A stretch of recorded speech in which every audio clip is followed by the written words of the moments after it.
Kumusta naman yung kwarto na recommend ko sa'yo? Okay ba? Okay naman. Malapit sa sakayan. At malapit dito. Pag nagutom ka, meron ka mapupuntahan. Oo, tama ka. Oo, sige. Oo. Thank you, ah. Oh, bakit parang may iniinda ka? Musta araw mo?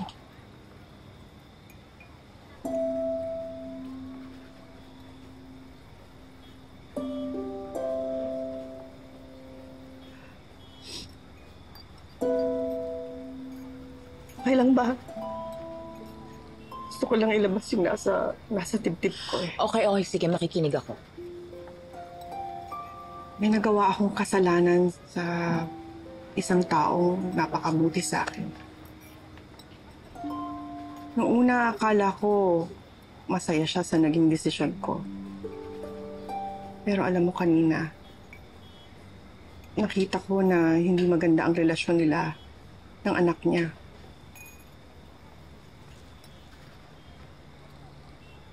Pero hindi ko alam kung mapapatawad niya ako.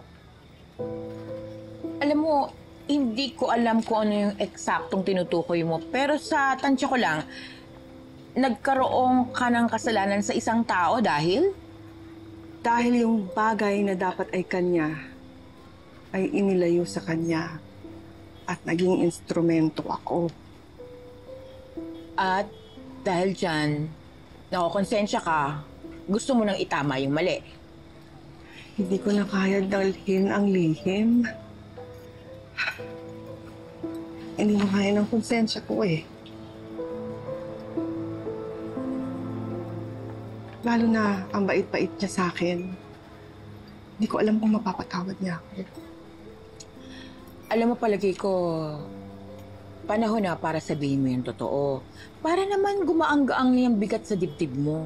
Palayain mo na yung sarili mo.